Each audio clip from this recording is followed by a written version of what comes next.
Dans le football, comme en entreprise, il y a des stars exceptionnelles et des indicateurs, KPI, qui valorisent leur performance. Le foot, sport collectif par excellence, est si riche d'enseignements pour les entreprises qu'il mérite cette analyse.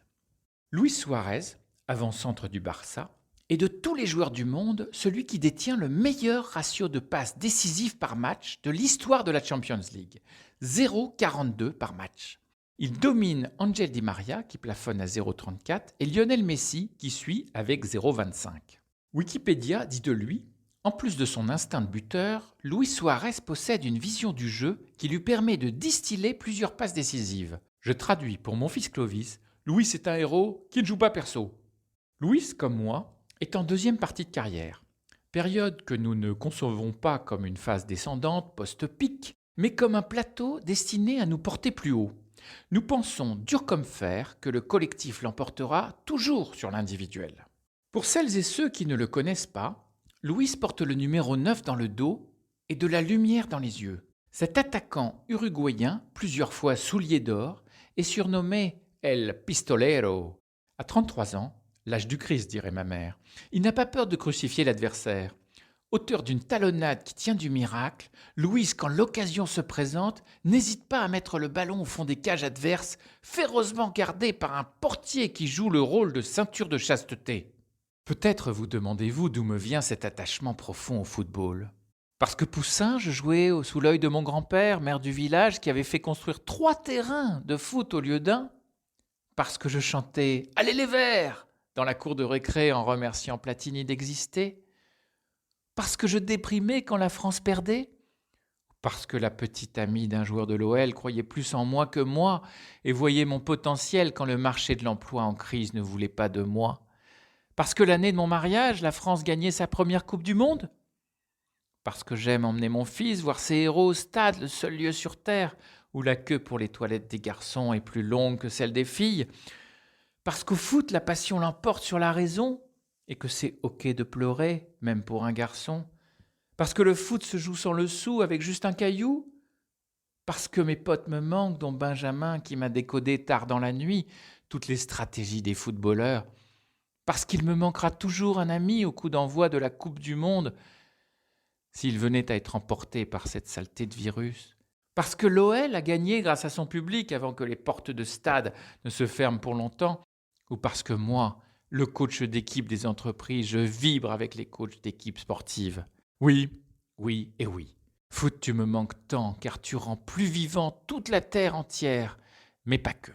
C'est aussi parce que j'aime voir jouer Luis, qui pense aujourd'hui à boucler la boucle en revenant au pays pour aider le club qu'il a lancé. Celui qui a tout gagné, qui n'a plus rien à prouver, est un champion sentimental comme je les aime. Il a ce je ne sais quoi, ce presque rien, que d'autres n'ont pas. Oui, comme les leaders sentimentaux en entreprise, il veut aussi le succès des autres et non le sien uniquement. Il souhaite le bonheur de son prochain, conjoint, copain, qui ne sont rien moins que Messi, Griezmann, Dembélé. Pour cela, ce sont des ballons en or qu'il leur passe pour aller marquer des buts du même nom. Quand le monde du sport, comme celui de l'entreprise, pétri par la rivalité entre égaux, chante un « Je veux vivre ma vie, chacun sa route, chacun son chemin », Louis préfère le « nous » au jeu, pour la beauté du jeu. Il parle de notre succès, notre fierté, notre équipe, notre destinée. Oui, Luis Suarez, comme le lanceur d'alerte sur le coronavirus Li Wenliang, n'attend pas que le monde change pour changer les choses. Non, au lieu de chercher à battre son record de buts pour entrer seul dans le livre des records, Luis passe. Il passe et passe encore, jusqu'à ce que ses collègues marquent et que l'équipe gagne. J'entends déjà les sceptiques. Mais Ludo, maintenant qu'il a atteint tous ses objectifs, qu'il a fait son temps, c'est maintenant qu'il peut être généreux. Tu verras. Nous aussi, on jouera collectif quand on aura atteint nos objectifs annuels, quand on aura remboursé nos emprunts. Mauvais argument. Désolé. Son excellent ratio de passes décisives n'est pas récent.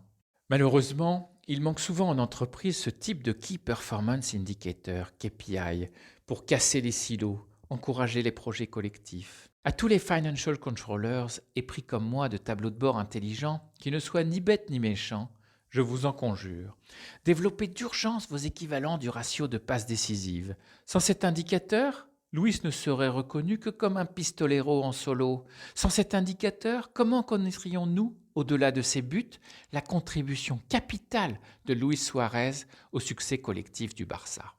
Cet indicateur de performance collective manque cruellement aux entreprises qui regorgent pourtant de talents, mais dont beaucoup ont grandi avec ce dicton: être trop bon, c'est être trop con. Au lycée, en prépa ou à l'ENA, on leur susurrait déjà que la rivalité l'emporte toujours sur la solidarité. Tu sais, ton classement est déterminant pour ta vie entière. Alors, garde le collectif pour le sport. Et au boulot, sois perso. En bref, l'important, c'est de se méfier pour ne pas se faire avoir et augmenter ses avoirs. Si la confiance et le sens du collectif existent depuis la nuit des temps, heureusement, on n'a pas fini de voir des initiatives solidaires non récompensées par les systèmes de pilotage conventionnels. Allez, soyons optimistes. Ce n'est pas si difficile de susciter l'intérêt de son équipe à coopérer. Voici comment, dès aujourd'hui, libérer le potentiel de coopération des entreprises pour leur réussite. 1. Focalisez-vous sur les sujets où le besoin de coopération est crucial. Et laissez tranquilles les sujets où l'on peut laisser la rivalité. Oups, l'émulation faire ses effets. Au foot, comme pour améliorer la ponctualité des trains ou des avions, il paraît évident que la coopération soit capitale. Cartographier les zones où la coopération est stratégique, c'est déjà la faire progresser. 2. Identifier les ressorts de cette coopération et nommer un coach pour s'en occuper. Occupez-vous-en comme Thierry Henry s'en est occupé auprès des attaquants de l'équipe de Belgique au dernier mondial. Les choses humaines sont délicates, un départ du mauvais pied de l'équipe, des enjeux divergents, des peurs non dites, des attraits différents, la tentation de trahir le jour J pour être celui acclamé. Toutes ces choses existent. Les mettre sur la table avec un tiers de confiance, c'est déjà consolider l'équipe. 3. Mettez en place les KPI de la coopération. 2 types d'indicateurs favorisent la coopération. Tout d'abord, les indicateurs dont le collectif est solidairement responsable, dans la victoire comme dans la défaite. Quel est l'indicateur qui donnera du sens à votre coopération? Le trouver est une condition nécessaire, mais non suffisante. Il faut aussi les indicateurs de passe décisive. Ils répondent à la question: que puis-je faire pour que tu gagnes? Et oui, le passeur décisif, bien que reconnu, le sera toujours moins que le buteur, tout comme le copilote et son pilote de rallye. Il faudra reconnaître les deux pour consolider la relation.